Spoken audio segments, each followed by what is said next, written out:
Yesterday was a really busy day here at the church. Many of us came early to celebrate the life of Jim Donald, who passed away this week.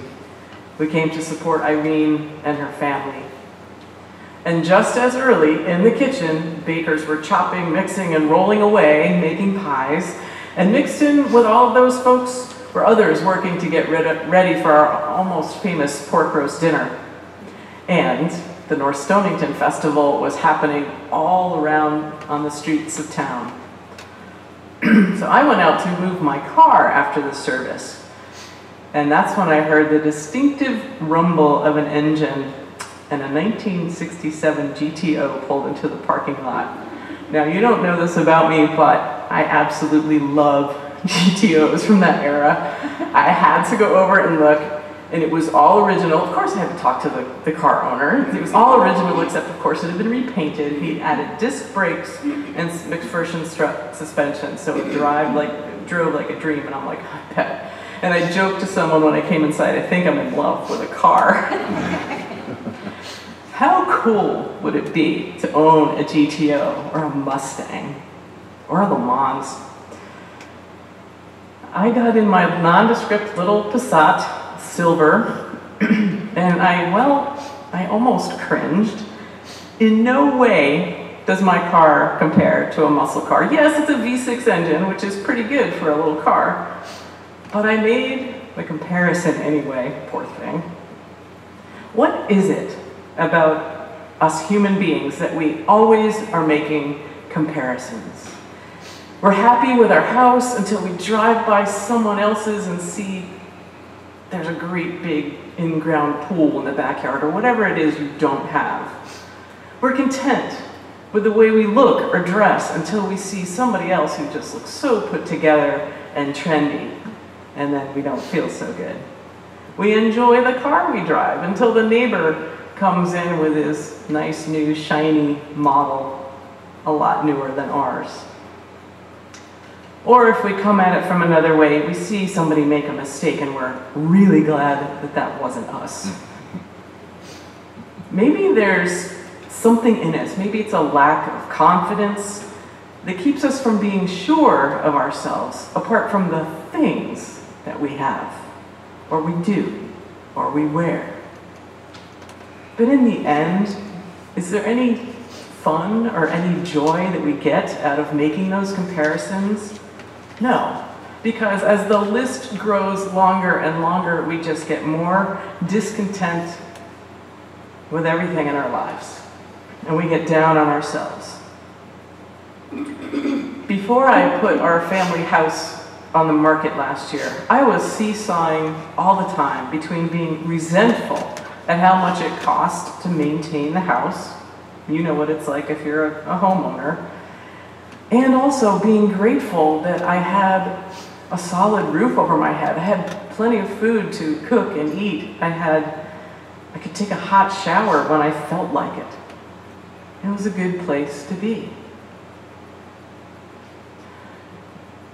This parable this week, like last week's making a choice for forgiveness, this parable is also about making a choice between thinking of all that we think we deserve and don't have, on one hand, or thinking of all that we have been blessed with that we don't deserve.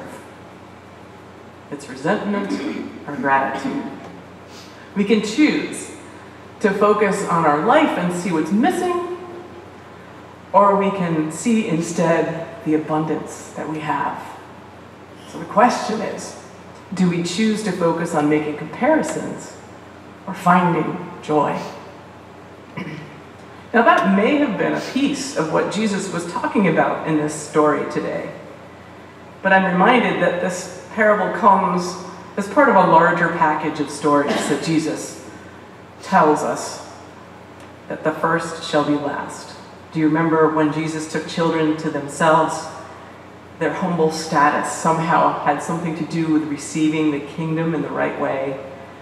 Then the rich young man shows up, and Jesus undercut his ideas about salvation to make the point that salvation is all about God and so it's all about grace, not what we do. And today, Jesus makes that same point. And he goes on to predict that it would finally take nothing short of his death to make that free and saving grace available. Now this parable, the story of the vineyard owner, it only occurs in the Matthew Gospel. And it illustrates two sayings. The first one, which is very irritating, many who are first will be last, and many who are last will be first. And then it mixes it up a little.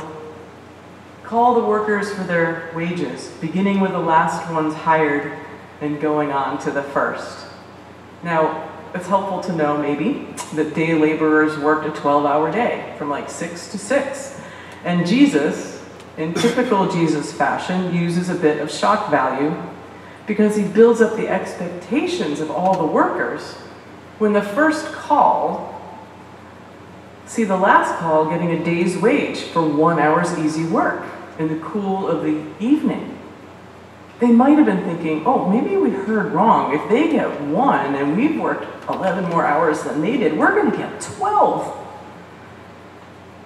But no, they just got 1. They got the fair day's wage, what they were promised. No wonder they're angry, though. It doesn't seem fair, just like the children didn't think it was fair that some got more than they did, just randomly. This is one of those parables, one of those ideas that really gets under our skin. Possibly because we've always been taught everyone should get their fair share. But to Jesus, equality is our fair share. We all need to put daily bread on the table. We say it every time we say the Lord's Prayer. But it's just that we, no less than the characters in the story, expect the first to get more. Well, Jesus was using parables like this, in essence, to challenge the Pharisees' religious authority. But here, it's the landowner's unmotivated generosity that's the key. It tells us that God's generosity is not something we can win. It's not something we can earn, but it's just given. Religious endeavor doesn't earn us anything. And here's the good news, that God's generosity is not proportionate to our human merit. Everything that we receive is grace.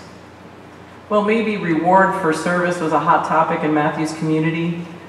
Maybe we think the same way. I know I meet people like that all the time. I just want what I deserve. Instead, Jesus points with this lesson for the way for us to live. Simply with gratitude for all of God's grace. Now, that may just seem like something in the abstract, but I know Lutheran preacher David Lowes, he points out some ways for us to foster that attitude of gratitude, to kind of say a sort of trite saying. The first thing is to simply count your blessings. Start your morning with prayer. Name 2 things for which you're grateful. When you do that, you anchor yourself in generosity for the reality, for the actual things that you've been given. And here's another one for people who find that they're connected to their phones or their tablets too much. Take a social media Sabbath once a week. Turn off your devices an hour before bedtime. Turns out sometimes when you're on all those social media sites, it does kind of bring us quickly into comparing. So if you don't think of any of those things before you go to bed, you have a clear mind. You don't have to worry, go to sleep with comparisons on your mind. And the third thing is probably the hardest to do. It's to practice vulnerability. Because our culture values success, images of strength and power. Our reality is we all have broken places. We've all experienced loss and disappointment. We all have moments of fear as well as hope. But if we can stop pretending and offer our true selves, that is, be vulnerably honest, we might find that the other people we meet and talk with are doing the same. And then we might not need to make those comparisons. Those are some kind of complex things. If you can't remember all that, remember this. God gives enough. God gives us enough. Each of the workers received a day's wage. Some labored all day, just as they'd signed up to do. Others labored just for an hour. But at the end of the day, they all received just what they needed. Enough. Think of it. Give us this day our daily bread. And God gives enough, and enough is something over which to rejoice. God gives enough. And the other thing is that God does not ever give up, but keeps looking to find and save every one of us. It's like that landowner kept going out all day in order to find more and more people to labor in his vineyard.